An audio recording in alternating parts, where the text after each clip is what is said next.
تو हम आपके लिए कुछ लेटेस्ट अपडेट्स के साथ हाजिर हुए हैं। टॉपिक्स हैं हमारे इजराइल और फिलिस्तीन की जो जंग जिस स्टेज पे पहुंच चुकी है, आज उस बारे में हम कुछ बात करने जा रहे हैं। और जो इमरान और नवाज अप डाउन चल रहा है, बड़ा इंटरेस्टिंग, उस बारे में कुछ डिस्कशन है जो हम आपसे करना चाहेंगे। एंड वी ऑल्सो वांट, हमारी ख्वाहिश है कि आप लोग भी इसके अंदर इस डिस्कशन का हिस्सा बने, अपना फीडबैक दें और हमें भी समझाने की कोशिश करें और मजीद ऑडियंस को भी ये बात समझने में मदद हो कि ये निज़ाम हमारा जो है ये किस तरह से स्टेबलाइज होता है, चीजें चल किस तरह से रही हैं। और जो इस टाइम हॉट और बर्निंग इशू है तमाम पाकिस्तानियों के लिए, वो है जी वर्ल्ड कप का। उस बारे में बात करेंगे। इसके अलावा भी कुछ खबरें हैं, उसके बारे में बात करेंगे। आपसे ये रिक्वेस्ट है कि आप प्लीज हमारे चैनल को सब्सक्राइब करें और लाइक करें, बिकॉज जो हम थोड़ी सी कोशिश और एफर्ट करते हैं उससे हम भी मैक्सिमम फायदा ले सकें और आपको भी मजीद अच्छी अच्छी खबरें जो है सुनने को मिलें।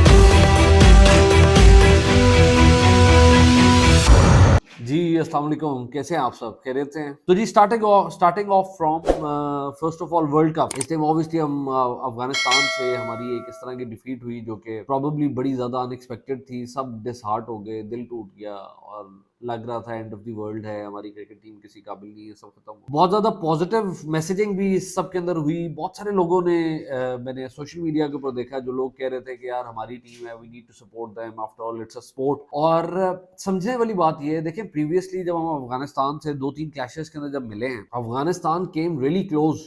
वो हमें 2-3 दफा हराने लगे थे। एक जो हमारा पिछले 2-3 दफा से डिसाइडिंग फैक्टर रहा है वो नसीम शाह ने 2 से 3 दफा मैच ऐसा जो कि हम हार चुके हुए थे वो जितवा दिया, ओवरटर्न कर दिया। वो नसीम शाह एक इंडिविजुअल किया, but we were just lucky कि लास्ट मोमेंट पे वो टर्न हो गए events. Otherwise they were almost there कि उन्होंने हमें हरा दिया था। उसके बाद हमारी एक बी टीम नहीं मैं कहूंगा, वो ए टीम ही थी जिसमें सिर्फ बाबर आजम नहीं थे और प्रॉबेबली रिजवान नहीं थे। बाकी ऑलमोस्ट सेम टीम हमारी शारजा में अभी 3 मैच सीरीज अफगानिस्तान से खेल के आई और हम सीरीज हार गए, अफगानिस्तान ने हमें हराया। तो पिक्चर बड़ी क्लियर थी कि Afghanistan has the ability to beat any good team और उन्होंने हमें हराने से पहले इंग्लैंड को हराया है इसी वर्ल्ड कप के अंदर। इंग्लैंड के बारे में ये बड़ी आम फहम बात थी और इंग्लैंड ने जिस तरह का लास्ट वर्ल्ड कप इंडिया के अंदर जो वर्ल्ड कप हुआ जिस तरह से उन्होंने परफॉर्म किया था, इट वाज एक्सपेक्टेड कि इंग्लैंड इस दफा तबाही फेर देगा and they will be out and out playing best cricket possible. उन्होंने इंग्लैंड को हरा दिया। तो पाकिस्तान को हराना कोई इतनी अनहोनी बात नहीं है, हमें डिसहार्ट नहीं होना चाहिए। हम पहले ही डाउन एंड आउट थे, हम इंडिया से हारे, फिर ऑस्ट्रेलिया से हारे और फिर इवेंचुअली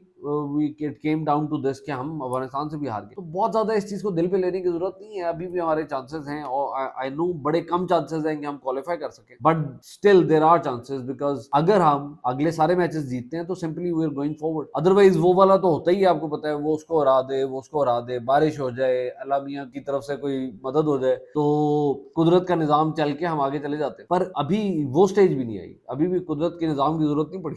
हमें सिर्फ एक नेचुरल निजाम, अगर हम जीत जाए सारे मैचेस तो वी कैन गो फॉरवर्ड। उसके अंदर simply if we beat South Africa, we beat New Zealand और साउथ अफ्रीका दोनों एक मैच हार चुके हुए हैं, then they are going to play a match between themselves, तो obviously one team is going to lose. तो there is a likely chance कि इन दोनों टीम्स के end of the day 3-3 4-4 matches हारे होंगे इन्होंने। तो हमारे पास we still have open field, we have to play good cricket. बहुत ज्यादा उम्मीद जो हाई करने की जरूरत नहीं है, बिकॉज हमारे पास अच्छा स्पिन अटैक है ही नहीं। हम किससे उम्मीद लगाए, कैसे लगाए? मतलब हमारे पास एक एक्स फैक्टर होता था, हमारी स्पिन डिपार्टमेंट के अंदर हम ओपन करते थे अच्छी स्पिन के साथ। हमारे पास इमाद वसीम जैसे बॉलर्स जो थे वो आके इतने इफेक्टिव साबित हो जाते थे कि मतलब they would restrict runs, they would take early wickets. पर हमारे पास अब वो एक्स फैक्टर नहीं है, हमारे पास वो स्पिन डिपार्टमेंट में कोई ऐसा चेहरा है ही नहीं जो इस तरह की परफॉर्मेंस दे सके। तो आपको अपनी एक्सपेक्टेशंस को भी अकॉर्डिंगली अलाइन रखना चाहिए, बट वी स्टिल होप कि Pakistan comes out well and beats all these teams and qualifies for the semis and the final. तो ये उम्मीद है जी आप सबसे कि आप लोग भी सपोर्ट करेंगे अपनी टीम को। अच्छा, इसके अलावा जी अब नेक्स्ट जो इस टाइम बड़ी क्रिटिकल सिचुएशन है, वर्ल्ड पॉलिटिक्स सारी सराउंड कर रही है और वर्ल्ड इकोनॉमी सारी सराउंड कर रही है, वो इजराइल और फलस्तीन की जंग के ऊपर सारी बहसों मुबाहिसे चल रहे हैं, सारे दुनिया के मामलात इस टाइम चल रहे हैं। अब बड़ी इंटरेस्टिंग बात है,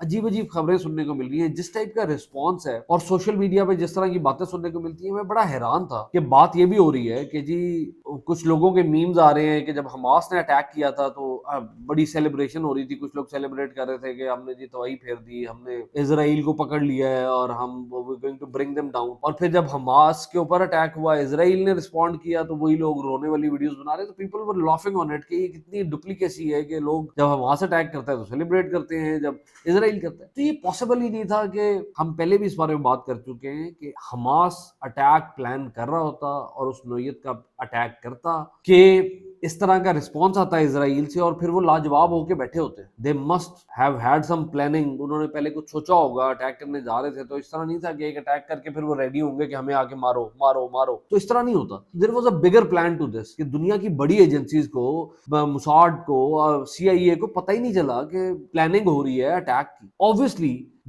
उनको एक लेजिटिमेसी चाहिए थी अटैक करने के लिए। इजराइल को हमेशा सारे क्रिटिसाइज करते हैं for the crimes that they commit, for the innocent killings that they do. इस दफा उनको लेजिटिमेसी मिल गई। कैसे मिल गई? कि जी हमास ने अटैक कर दिया। अब वो लेजिटिमेसी लेने के लिए इजराइल पिछले काफी सालों से स्ट्रगल कर रहा था and they found this best opportunity to ensure कि उनके ऊपर अटैक हो और फिर वो रिटेलिएट करें और दोबारा से जाके मारें और वर्ल्ड जो पावर्स हैं वो उनको लेजिटिमेसी दें, उनको सपोर्ट करें कि भाई आप पे तो हमला हुआ है, आप पकड़ के मारें। और इस तरह का मारें कि आप अस्पतालों को ना छोड़ें, आप बच्चों को ना छोड़ें।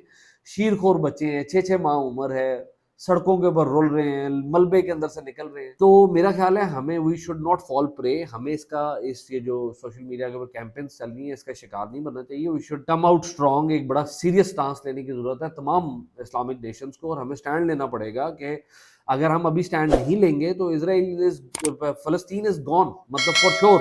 मतलब एक आपके पास एक बेल्ट थी जो कि कंट्रोल कर रहा था गजा की, तो कंट्रोल कर रहा था फलस्तीन, वो भी अब हाथ से निकल जाएगी तो फिर पीछे कुछ भी नहीं रह जाएगा और they are going to take over completely. तो इसलिए इट इज हाई टाइम कि आप लोग थोड़ा सा सीरियस लें इन बातों को और थोड़ा सा हंसी मजाक को कम करके क्रिकेट से भी फोकस हटा के इधर लेके आए। इसके ऊपर सोशल मीडिया के ऊपर प्रेशराइज करें, अपनी गवर्नमेंट को प्रेशराइज करें कि एक नेशनल लेवल का एक स्टांस जो है हमारे ममालिक जो है लेके निकले भाई। अब जहाँ ये हो रहा है जी फलस्तीन के साथ ये हो रहा है, इधर पाकिस्तान के अंदर भी इमरान खान साहब के भी हालात जो है वो कुछ ऐसे ही चल रहे हैं। मतलब एक वक्त था कि नवाज शरीफ जो कदम उठाता था लगता था कि गलत है, कैसे हो सकता है, चोर है और मसले मसाइल है system. All of a sudden एक ऐसा टाइम है नवाज शरीफ को बेल मिलती है, उसी दिन इमरान खान को सजा हो जाती है। मतलब आप कुदरत का निजाम देखें कि पाकिस्तान के अंदर अब जितने लोग एफिलिएटेड हैं नून लीग और जो हुकूमती जमातें PDM की रही हैं, उन सबको all of a sudden bells मिल रही हैं, प्री अरेस्ट बेल्स मिल रही हैं उनको।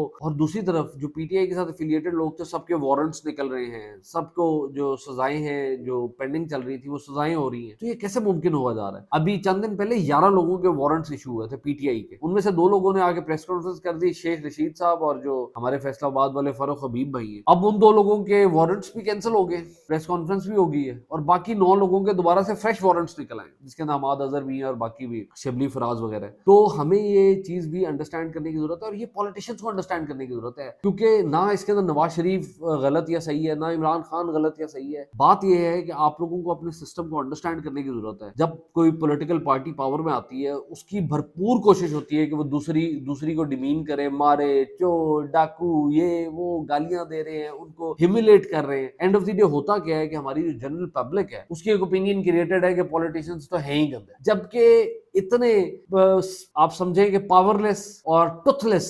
इंडिविजुअल्स किसी सिस्टम में नहीं है। पाकिस्तान के अंदर मल्टीपल सिस्टम्स है पर पॉलिटिकल सिस्टम के अंदर जितने टुथलेस लोग हैं, बिकॉज ना तो उनकी लीडर्स की कोई से है, ना उनकी पार्टीज की कोई से है और ना ही जो वर्कर्स हैं जो ग्राउंड के ऊपर काम करते हैं उनकी कोई से है। बिकॉज इवेंचुअली सिस्टम कहां से रन हो रहा है we all know that, we all understand that. हमारी एक्सेप्टेंस नहीं है। हम आज के दिन तक नवाज शरीफ यार उसको बेल मिल गई यार, चोर को बेल मिल गई यार, वो इमरान खान को यार सजा क्यों नहीं हुई, उसको मारो मारो मारो। भाई ये सिस्टम नहीं है। आप लोग अपने सिस्टम को अंडरस्टैंड करें, पॉलिटिकल लोग अंडरस्टैंड करें, बजाय कि एक दूसरे को आप लोग डिमीन करें। थोड़ा सा स्ट्रेंथन करें अपने बेसिस को, बिकॉज हमारे से एक मैकडोनल्ड्स का खाना तो रोका नहीं जा रहा कि हम प्रोटेस्ट के अंदर हम लोगों ने क्या ही स्टैंड लेना। तो भाई थोड़ा सा सोचें, थोड़ा सा अपने आप को इस तरफ लेके आए दैट यू अंडरस्टैंड थिंग्स और अपनी आवाज को थोड़ा सा इस लहजे में उठाएं कि वो मीन करे और कोई डिफरेंस क्रिएट कर सके, ना कि आप ची ची चू चू चाचा करके तो फिर ओके बाय। बस फ्रस्ट्रेट हुए हैं यार हम भी। वर्ल्ड कप ऐसा चल रहा है, इजराइल को समझ नहीं आ रही और फिर ये खान साहब और नवाज क्या ही आपको कहें। मजीद आपके साथ गप लगाएंगे थोड़े से टाइम में। थैंक यू सो मच सुनने के लिए, बहुत शुक्रिया।